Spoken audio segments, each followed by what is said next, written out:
ನಾನು ಕೂಡ ಪತ್ರ ಬರೆದಿದ್ದೆ. ಫೋನ್ ಟ್ಯಾಪಿಂಗ್ ವಿಚಾರ ಬಹಳ ಆರೋಪ ಮಾಡ್ತಿದ್ದಾರೆ. ಬಿಜೆಪಿ ಅವರು ನಿಮ್ಮ ಸರ್ಕಾರದಲ್ಲಿ ಸಿಕ್ಕಾಪಟ್ಟೆ ಫೋನ್ ಟ್ಯಾಪಿಂಗ್ ಆಗ್ತಾ ಇದೆ, ಸ್ವತಃ ಕಾಂಗ್ರೆಸ್ ಶಾಸಕರು ಆಗ್ತಿದೆ ಅಂತ ಇವತ್ತು ಆರೋಪ ಮಾಡಿದ್ದಾರೆ. ನೋಡಪ್ಪ, ನಾನು ನಿನ್ನೆನೂ ಕೂಡ ಹೇಳಿದ್ದೀನಿ, ಇವತ್ತು ಹೇಳ್ತಾ ಇದ್ದೀನಿ. ಹಿಂದಿನ ಚೀಫ್ ಮಿನಿಸ್ಟರ್ ಆಗಿರ್ಬೋದು, ನಮ್ಮ ಸರ್ಕಾರ ಈಗ ಇರ್ಬೋದು, ಯಾವತ್ತೂ ಕೂಡ ಫೋನ್ ಟ್ಯಾಪಿಂಗ್ ಮಾಡಿಲ್ಲ, ಮಾಡಲ್ಲ, ಮಾಡೋದೂ ಇಲ್ಲ. ನಾನು ಕೂಡ ಪತ್ರ ಬರೆದಿದ್ದೆ. ಫೋನ್ ಟ್ಯಾಪಿಂಗ್ ವಿಚಾರ ಬಹಳ ಆರೋಪ ಮಾಡ್ತಿದ್ದಾರೆ. ಬಿಜೆಪಿ ಅವರು ನಿಮ್ಮ ಸರ್ಕಾರದಲ್ಲಿ ಸಿಕ್ಕಾಪಟ್ಟೆ ಫೋನ್ ಟ್ಯಾಪಿಂಗ್ ಆಗ್ತಾ ಇದೆ, ಸ್ವತಃ ಕಾಂಗ್ರೆಸ್ ಶಾಸಕರು ಆಗ್ತಿದೆ ಅಂತ ಇವತ್ತು ಆರೋಪ ಮಾಡಿದ್ದಾರೆ. ನೋಡಪ್ಪ, ನಾನು ನಿನ್ನೆನೂ ಕೂಡ ಹೇಳಿದ್ದೀನಿ, ಇವತ್ತು ಹೇಳ್ತಾ ಇದ್ದೀನಿ. ಹಿಂದಿನ ಚೀಫ್ ಮಿನಿಸ್ಟರ್ ಆಗಿರ್ಬೋದು, ನಮ್ಮ ಸರ್ಕಾರ ಈಗ ಇರ್ಬೋದು, ಯಾವತ್ತೂ ಕೂಡ ಫೋನ್ ಟ್ಯಾಪಿಂಗ್ ಮಾಡಿಲ್ಲ, ಮಾಡಲ್ಲ, ಮಾಡೋದೂ ಇಲ್ಲ. ನಾನು ಕೂಡ ಪತ್ರ ಬರೆದಿದ್ದೆ. ಫೋನ್ ಟ್ಯಾಪಿಂಗ್ ವಿಚಾರ ಬಹಳ ಆರೋಪ ಮಾಡ್ತಿದ್ದಾರೆ. ಬಿಜೆಪಿ ಅವರು ನಿಮ್ಮ ಸರ್ಕಾರದಲ್ಲಿ ಸಿಕ್ಕಾಪಟ್ಟೆ ಫೋನ್ ಟ್ಯಾಪಿಂಗ್ ಆಗ್ತಾ ಇದೆ, ಸ್ವತಃ ಕಾಂಗ್ರೆಸ್ ಶಾಸಕರು ಆಗ್ತಿದೆ ಅಂತ ಇವತ್ತು ಆರೋಪ ಮಾಡಿದ್ದಾರೆ. ನೋಡಪ್ಪ, ನಾನು ನಿನ್ನೆನೂ ಕೂಡ ಹೇಳಿದ್ದೀನಿ, ಇವತ್ತು ಹೇಳ್ತಾ ಇದ್ದೀನಿ.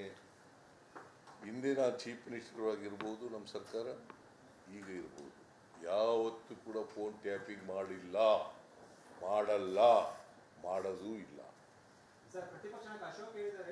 ನಾನು ಕೂಡ ಪತ್ರ ಬರೆದಿದ್ದೆ. ಫೋನ್ ಟ್ಯಾಪಿಂಗ್ ವಿಚಾರ ಬಹಳ ಆರೋಪ ಮಾಡ್ತಿದ್ದಾರೆ. ಬಿಜೆಪಿ ಅವರು ನಿಮ್ಮ ಸರ್ಕಾರದಲ್ಲಿ ಸಿಕ್ಕಾಪಟ್ಟೆ ಫೋನ್ ಟ್ಯಾಪಿಂಗ್ ಆಗ್ತಾ ಇದೆ, ಸ್ವತಃ ಕಾಂಗ್ರೆಸ್ ಶಾಸಕರು ಆಗ್ತಿದೆ ಅಂತ ಇವತ್ತು ಆರೋಪ ಮಾಡಿದ್ದಾರೆ. ನೋಡಪ್ಪ, ನಾನು ನಿನ್ನೆನೂ ಕೂಡ ಹೇಳಿದ್ದೀನಿ, ಇವತ್ತು ಹೇಳ್ತಾ ಇದ್ದೀನಿ. ಹಿಂದಿನ ಚೀಫ್ ಮಿನಿಸ್ಟರ್ ಆಗಿರ್ಬೋದು, ನಮ್ಮ ಸರ್ಕಾರ ಈಗ ಇರ್ಬೋದು, ಯಾವತ್ತೂ ಕೂಡ ಫೋನ್ ಟ್ಯಾಪಿಂಗ್ ಮಾಡಿಲ್ಲ, ಮಾಡಲ್ಲ. ನಡಿ, ಈಗ ಶುರು ಮಾಡೋಣ. ಕೇಸರಿಯಿಂದ ಮನೋಲ್ಲಾಸ ಮನಸ್ಸು ಮತ್ತೇರಿ ಕುಣಿದಾಡಿದೆ ನೋಡು, ಮನಸ್ಸು ಮತ್ತೇರಿ ಕುಣಿದಾಡಿದೆ ನೋಡು. ಕ್ಷಣ ಕ್ಷಣವೂ ಆಚರಿಸಿ ಕೇಸರಿ ಹಬ್ಬ. ವಿಮಲ್ ಬಾಯಲ್ಲಿ ಹೇಳಿ ಕೇಸರಿ. ನಮ್ಮ ರೇಷ್ಮೆ ಒಂದು ಪ್ರಶ್ನೆ ಕೇಳಿದ್ರು, ರವೀಂದ್ರ ರೇಷ್ಮೆ ಒಂದು ಪ್ರಶ್ನೆ ಕೇಳಿದ್ರು. ಏನಪ್ಪ ಅಂತಂದರೆ, ನಾನು ಪ್ರೈಮ್ ಮಿನಿಸ್ಟರ್ ಆಗ್ತೀರಾ ಅಂತ. ನಾನು ಆಗೋದಿಲ್ಲ, ನಾನು ಕೇಂದ್ರ ಸರ್ಕಾರದಿಂದ, ಅದು ಕರ್ನಾಟಕದಿಂದ ಯಾರೂ ಆಗಲ್ಲ ಅಂತ ಬಂದ್ಬಿಟ್ಟಿದೆಯಲ್ಲ, ಇಟ್ ಇಸ್ ನಾಟ್ ಕರೆಕ್ಟ್. ನಾನು ಅದು ಹೇಳೇ ಇಲ್ಲ, ಕರ್ನಾಟಕದಿಂದ ಯಾರೂ ಆಗಲ್ಲ ಅಂತ ಹೇಳಿಲ್ಲ. ಆದರೆ ನಾನು ಆಗಲ್ಲ ಅಂತ ನನಗೆ ಆಸಕ್ತಿ ಇಲ್ಲ. ಕೆಲವು ಪತ್ರಿಕೆಗಳಲ್ಲಿ ಆ ಥರ ವರದಿ ಆಗ್ಬಿಟ್ಟದೆ, ಕರ್ನಾಟಕದಿಂದ ಯಾರು ಆಗಲ್ಲ ಅಂತ. ಯಾರು? ಬೇಕಾದಷ್ಟು ಜನ ಇದ್ದಾರೆ ಕರ್ನಾಟಕದಿಂದ ಪ್ರಧಾನಿ ಆಗ್ತಕ್ಕಂಥವ್ರು, ಬಹಳ ಸಮರ್ಥರಿದ್ದಾರೆ.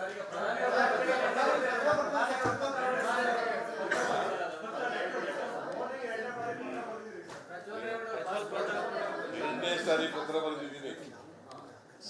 ಪ್ರಜ್ವಲ್ ರೇವಣ್ಣ ಕೇಸ್ನಲ್ಲಿ ಪ್ರಜ್ವಲ್ ರೇವಣ್ಣ 26ನೇ ತಾರೀಕು ವೋಟಿಂಗ್ ಆಯಿತು, ಮೊದಲನೇ ಫಸ್ಟ್ ಫೇಸ್ ಇನ್ ಕರ್ನಾಟಕ. 27ನೇ ತಾರೀಕಿಗೆ ಹೊರಟೋಗಿದ್ದಾರೆ, ಬೇರೆ ವಿದೇಶಕ್ಕೆ ಹೊರಟೋಗಿದ್ದಾರೆ. ಅದಾದಮೇಲೆ ಅವರು ಡಿಪ್ಲೊಮ್ಯಾಟಿಕ್ ಪಾಸ್ಪೋರ್ಟ್ ಇದೆಯಲ್ಲ, ಅದನ್ನು ಕ್ಯಾನ್ಸಲ್ ಮಾಡಿ ಅಂತೇಳಿ ನಾನು ಒಂದು ಪತ್ರ ಬರೆದೆ. ಯಾಕಂದರೆ ಇಲ್ಲಿ ಕೇಸ್ ರಿಜಿಸ್ಟರ್ ಆಗಿದೆ, 376ನಲ್ಲಿ ಕೇಸ್ ರಿಜಿಸ್ಟರ್ ಆಗಿದೆ, 2 ಕಂಪ್ಲೇಂಟ್ ಬಂದಿದ್ದಾವೆ, 3 ಕಂಪ್ಲೇಂಟ್ ಬಂದಿದ್ದಾವೆ. ಅವರು ಅರೆಸ್ಟ್ ಆಗ್ಬಿಡ್ತೀನಿ ಅಂತ ಹೇಳಿ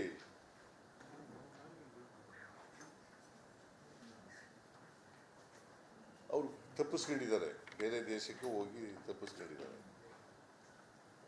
ಅದಕ್ಕೆ ಅಕ್ಯೂಸ್ಡ್ ಪರ್ಸನ್ ಸೆಕ್ಯೂರ್ ಮಾಡಬೇಕಲ್ಲ, ಅದಕ್ಕೋಸ್ಕರ ನಾನು ಡಿಪ್ಲೊಮ್ಯಾಟಿಕ್ ಪಾಸ್ಪೋರ್ಟನ್ನು ರದ್ದು ಮಾಡಿ ಅಂತ ಬರೆದಿದ್ದೆ.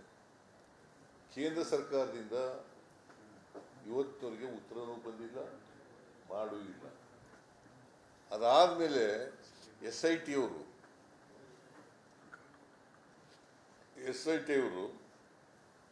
ಕೋರ್ಟ್ನಲ್ಲಿ ವಾರೆಂಟ್ ತಗೊಂಡಿದ್ದಾರೆ. ತಗೊಂಡು ಅದನ್ನು ಕಳಿಸ್ಕೊಟ್ಟಿದ್ದಾರೆ. ಆಮೇಲೆ ಅವರು ಒಂದು ಪತ್ರ ಬರೆದಿದ್ದಾರೆ.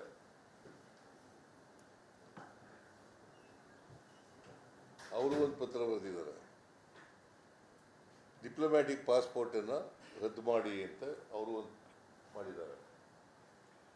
ಆಮೇಲೆ ನನ್ನ ಮೊದಲನೇ ಪತ್ರಕ್ಕೆ ಉತ್ತರ ಬರದೇ ಇರೋದ್ರಿಂದ ಮತ್ತು ಕೇಂದ್ರ ಸರ್ಕಾರ ಸಹಕರಿಸದೇ ಇರೋದ್ರಿಂದ ಎರಡನೇ ಪತ್ರ ಬರೆದಿದ್ದೀನಿ ನಾನು. ಎರಡನೇ ಪತ್ರ ನಿನ್ನೆ ಬರೆದಿದ್ದೀನಿ. ಸೊ ಒಟ್ಟಾರೆ SITs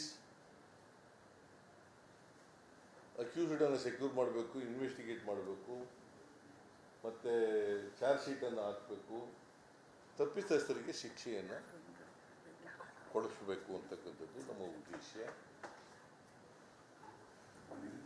ಮತ್ತು ಕಾನೂನು ರೀತಿಯ ಏನೇನು ಕ್ರಮ ತಗೋಬೇಕು ಎಲ್ಲ ಕ್ರಮಗಳನ್ನು ಕೂಡ SIT ಅವರು ತಗ್ತಾ ಇದ್ದಾರೆ.